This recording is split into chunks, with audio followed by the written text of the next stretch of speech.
and the water that dropped as rain from the clouds to make the land alive.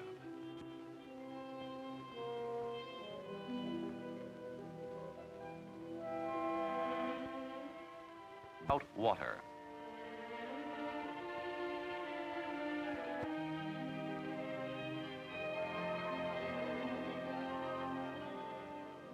For no living thing can exist without water. Absolutely nothing. Not even a weed.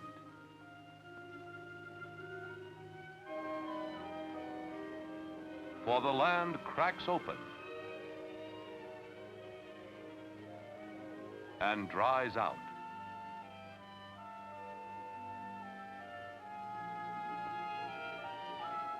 And the earth gapes wide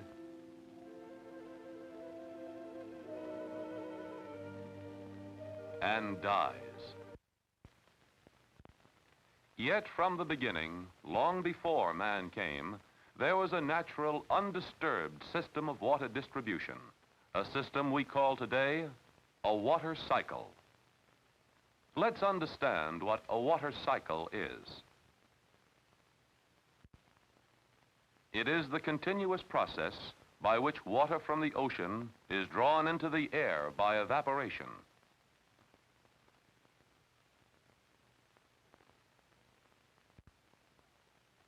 Formed into clouds, condensed to water, released as rain and snow upon the earth to find its way back to the ocean to start another cycle exactly like the previous one. It is a process that goes on and on unceasingly. Now let's see how it works. Liquid water is forever flowing downward, from the air to the earth as rain and snow, and flowing from the earth down to the sea. The sea, in turn, gives water back to the air in the form of vapor. And so there is a never-ending cycle of flow from the oceans to the air to the earth, and from the earth back again to the sea. The force that moves this water lies in the heat delivered by the sun to the earth and in the ability of water to store this heat.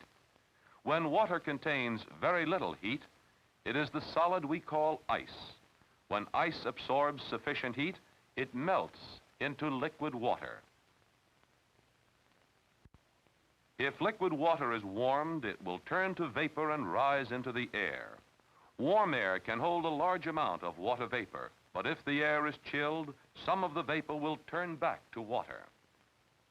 Here on the coast of California, we can see how the cold ocean has chilled the air above it, condensing some of the vapor into tiny particles of water which appear as fog. This fog moves steadily toward the land, carried by the great transcontinental air current that moves across the continent from west to east. As the warm earth gives its heat to the fog particles, they again turn into invisible water vapor and disappear into thin air, like this. But the air continues to carry the stream of invisible moisture forward across the country. Day and night, winter and summer, this huge river of water vapor moves onward, up out of the ocean and over the United States. At all times, there is in this moving river enough moisture to give a considerable amount of rain, but it can become useful to sustain life only as parts of it are delivered from the air to the earth. Mountains are among nature's most important agents in bringing the moisture to the land, for they force the moving currents upward, high above the earth where it is very cold. This shadow on the mountain reflects a cloud about to make a storm, for the moisture is condensing into a cloud as the rising air is beginning to be chilled.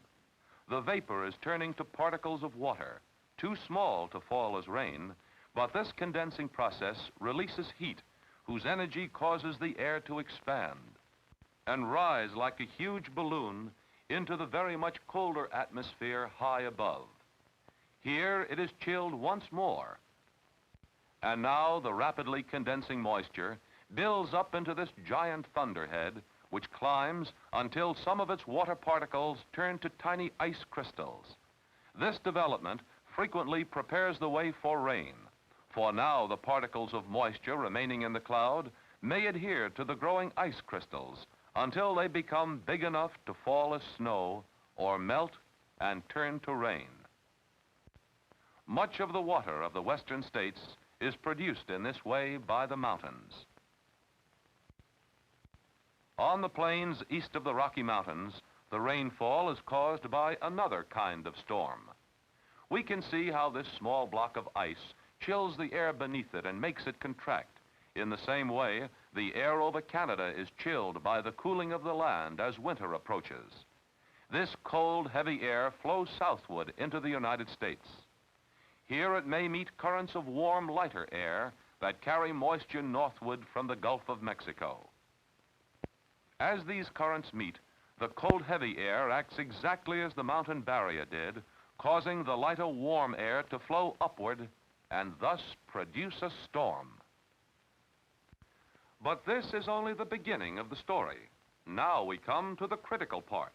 For after the storm has delivered the water to the earth, we must understand how nature accomplishes the job of distribution, of storing and moving this water before it is evaporated or returned to the sea, making it possible for the water to be used by the land and by the living things who live on and off the land. Watersheds are nature's agents in dealing with this problem. Exactly what is a watershed? This is a watershed. So is this. And this, many miles away. In other words, a watershed is simply a natural basin where water can be trapped and stored and distributed by a stream, or in the case of a large watershed, by a river system. Let us see how this water is trapped and distributed in one of these natural reservoirs. You will see that above the parent rock lies a thin blanket of soil produced through the ages by the forces of nature. This soil is the heart of the natural reservoir that holds the moving water. Above it lies another darker layer that plays an equally important part. This dark earth contains leaves and rotting roots of trees and smaller plants and is tied into a firm, organized structure by the living roots. This is nature's sponge that absorbs and holds the water, passing it down slowly to the reservoir beneath. Above it grows a cover of forest plants that protect the soil from the striking force of hail and raindrops. And over all grows the protecting forest that builds and guards this thin sponge of capacious earth and absorbent rotting vegetation, which can hold 5 gallons of water in each cubic foot of its substance. Over a vast extent of forest land, it can store more water than all the reservoirs that man can build, and do it without cost to man. After the rain has fallen on the mountain and the water starts on its long journey down the valley, every bush and tree does its share to intercept the flow and scatter it over the hillside.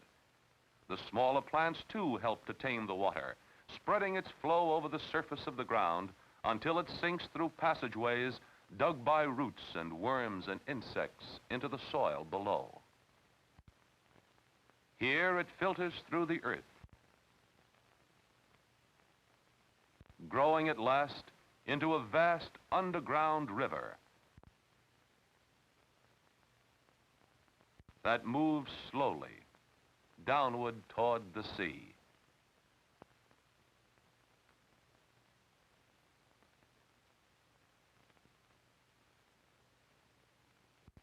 Ponds and marshes do their share, and the beaver help too, adding their dams to nature's storage system, letting the store of water sink into the soil to join the hidden flow.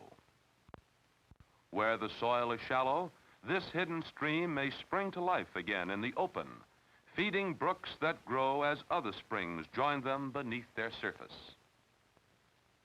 So the streams on the surface join with those flowing slowly underground, but each is dependent on the other to form inseparable parts of one great whole, and all owe their existence to nature's storage system in the soil that holds the water in place. In the high mountains, the snow forms one of nature's most important reserves of water. Here, the moisture that falls in winter may be contained in the summer when this stills and turns them back to water, melting snow, thus prolonging the ability of the mountain to maintain a steady flow of water. The branches may intercept great quantities of snow and rain which never reach the ground. Here we see the moisture evaporating from the wet branches of the spruce forest after a heavy rain. But the trees use much water in their growth, and sometimes the water yield may be increased by thinning the forests, so the snow may settle among them low melting drifts like this. So with the help of nature, every hillside stores its share of water in 100,000 tiny reservoirs, banks of snow, beds of moss, plant and grass stem, fern and root, and rotting wood, and beds of porous soil. Each part does its own microscopic share to hold back its own drop of water, letting it out in due time to join the drops from 100 million other sources flowing into springs and brooks and rivers. Building timber. And the grass is building forage that can be harvested by animals and turned into meat and wool and leather, and the opportunity for recreation and enjoyment.